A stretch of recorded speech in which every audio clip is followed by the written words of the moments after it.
There's so much content on you gotta let them go. You gotta let them go.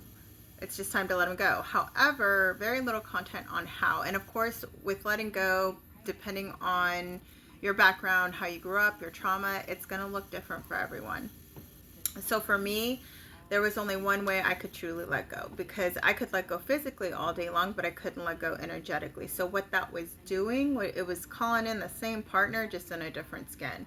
Um, so from a perspective shift of letting go, again, I was extremely codependent. I thought I only deserved abusive relationships. When I tell you I was codependent, it was so bad to where I was that person who had limerence, who thought I was going to die, who felt like I was going to die if I did not have this individual in my life, um, no matter how bad they treated me. So I'm also walking proof that you will live if they walk out of your life, and you can heal that part of you.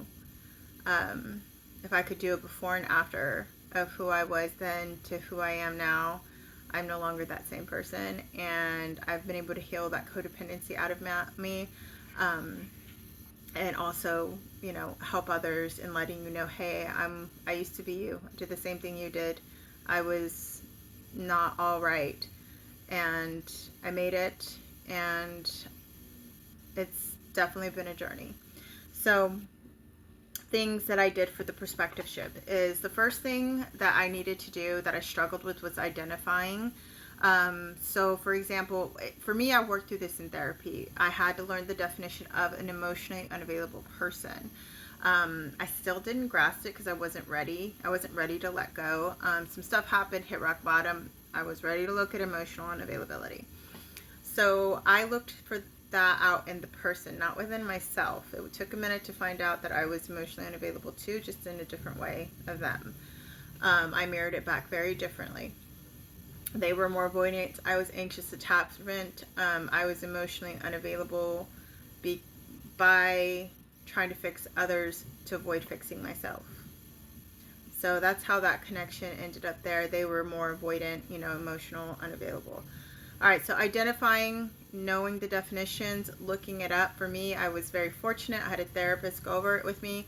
For you, it's as easy as a Google search, signs of emotional unavailability. And this situation is for people who have tried and tried and tried to make the relationship work. They refuse therapy. They refuse any type of, you know, cooperate, or like any type of like compromise, cooperation to make the relationship better. This is if you're done and you're tired and you've had enough. If you're just scratching the surface, get a therapist involved, see if they're open to that. If they are volatile, if they are any way, shape, or form abusive, I definitely recommend thinking about your exit strategy, but this could also help too. Everybody's situation is different. In my situation, I had to do a long-term exit strategy. I couldn't just leave. So, do what you know is best, and, get help when you need help. Now, once you identify the word accept, accept can be a bad word when you grow up in a toxic family dynamic or narcissistic family dynamic, because for us, what happened is that we were told to accept and take it. So we associate the term accept as meaning we just have to take it and you can't do shit about it. It's time to redefine accept. Acceptance is where you accept who the person is and you take action to protect yourself. Acceptance is, hey, I acknowledge they're emotionally unavailable and I don't have to put up with that anymore, or that's not what I want. They've showed me who they are. I believe them, and it's time to set up the boundary, leave, whatever it is, you need to do. Again, everybody's situation is different and unique, so discernment is key there. So redefining the term acceptance, and truly accepting them for who they are. So how does that happen? For me, what it was okay, they are emotionally unavailable. I started working on myself, And after I found out I was emotionally unavailable, I had to feel feelings that I was not prepared to feel. I was taught to never express any big emotions, shove it all down. And what that did is when it was time to feel it, I had a mental breakdown. And that's because I had the tools. I had EMDR therapy. And when it was time to feel these big emotions, I crumbled and almost broke apart completely.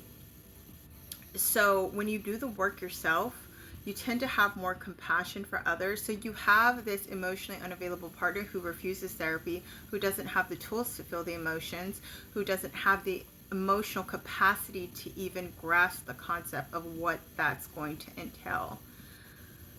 The healing path is the road less traveled because it's more painful. To ask that of somebody that, other than for the reason it being for themselves, is not fair. It's just not fair. Even though they have so much at stake,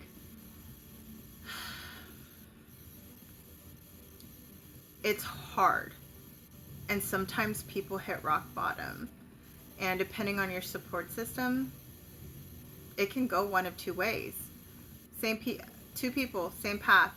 I made it through. The other person didn't. They hit rock bottom and stayed there. I hit rock bottom, used it to go up. You never know the effects on people. So that's why it has to be their decision. So they're emotionally unavailable.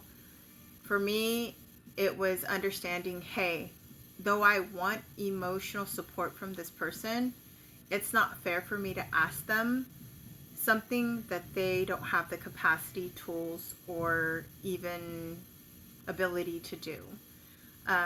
And to do that would mean to open up a part of them they probably haven't opened up since they were children. So it's looking at it through the lens of compassion and empathy. And if you've gone through the journey yourself, and if you've healed that emotional that emotional part of you where you were emotional available, it's tough. I used to shove down all my emotions, and then so when it was time to feel them, it was really intense. And it definitely knocked me out for 2 years. So that is a different way to help me really accept that, whether it's a parent, a friend, your partner. If you've identified and you're awakened to the emotional unavailability of what an aspect, understand there's a lot of compassion and empathy, and seeing it through the lens as somebody who's actually had to tackle that shadow head on. The next one is turn the focus to you. You identified it, you accepted it, you found a way to accept it. Now you need to decide what you're going to do. Hold up a boundary, start slowly pulling away, think of a strategy exit, or just start working on yourself. You have to decide. Everybody's situation is unique and different. You got to decide on what you can do and what you can't, I have it written down. So I know a lot of people talk about hold yourself accountable. Holding yourself accountable does not mean you're taking the whole blame for this whole situation. Absolutely not.